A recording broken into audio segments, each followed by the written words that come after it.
तो जनक जी महाराज ने एक पत्र लिखा। पत्र लिख करके राम जी से कहा कि हे जामाता जी, हे दामाद जी, 14 वर्ष बाद आप वन से आए हो। आप में तो जनकपुर के लोगों के प्राण हैं ही, परंतु हमारी लाली जो है जानकी, वो तो हमारी प्राण ही हैं।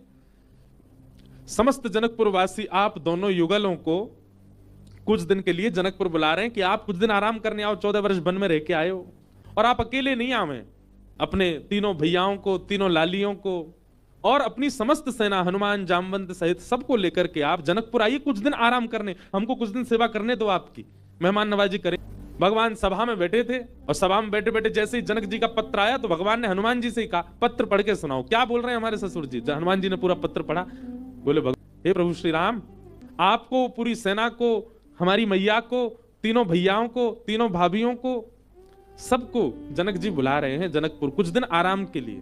सबरे बंदर उछलने लगे, बोले जय हो, बढ़िया भयो, अब आनंद आएगा, जनकपुर में जाएंगे, हम सब अपने हाथ पांव दबाएंगे।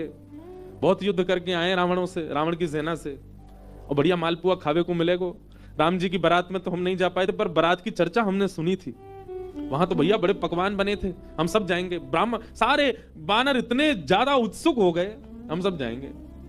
बानरों की उत्सुकता देख करके राम जी बोले, शांत हो जाओ भैया। अब भाई देखो, हमारा निर्णय यह है कि जनकपुर हमारी ससुराल है, और कहीं भी नाक कट जाए चलता है, पर ससुराल में हमारी नाक ऊंची रहनी चाहिए। और इन सब बातों को ध्यान में रखते हमारे मन में आया कि हम जाएंगे, भरत जी जाएंगे, लक्ष्मण शत्रुघ्न जाएंगे, चारों बहुएं जाएंगी, कुछ वरिष्ठ लोग जैसे जामवंत जी, हनुमान जी, अंगद जी आदि आदि कुछ वरिष्ठ लोग जाएंगे। बाकी बानरों से हमारी प्रार्थना, आप तो यहीं सरजू जी के तट पर अयोध्या में ही रहो, आप लोग मत चलो। बानर सब उदास हो गए, बोले क्यों, हम क्यों नहीं चले। बोले आप लोगों का स्वभाव ऐसा ही है, किसी से भी छीन के खा जाते हो, कहीं पर भी मलमूत्र त्याग देते हो, कहीं भी उछल कूद कर देते हो, डाले तोड़ देते हो, वन उजाड़ देते हो। और जनकपुर हमारी ससुराल है। हमारे सामने किसी ने कह दिया कि अरे देखो वो वन पूरे बानरों ने उजाड़ दिया। बानर किसके, बोले राम जी के। तो हमको तो बहुत बुरा लगेगा, लेकिन आप लोगों का यही स्वभाव है, तो क्या कर। बानर सब नीचे मुंह करके बैठ गए। राम जी तो अपनी घोषणा करके चले गए।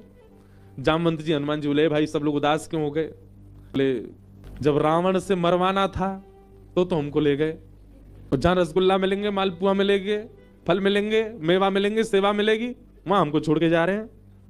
जामवंत जी ने हनुमान जी से कहा, हनुमान जी आप जाके निवेदन करो। बोले देखो हम तो कुछ नहीं कहेंगे, हमारे स्वामी हैं, उनकी आज्ञा हमारे लिए सर्वोपरि है, आप बड़े हो, सीनियर हो, आप ही बात करो। जामवंत जी गए और राम जी से कहा, देखो सब बानर बहुत उदास हो गए, आप ऐसे मत करो, मैं जिम्मेवारी लेता हूं, पत्ता भी जनकपुर का टूटेगा नहीं, किसी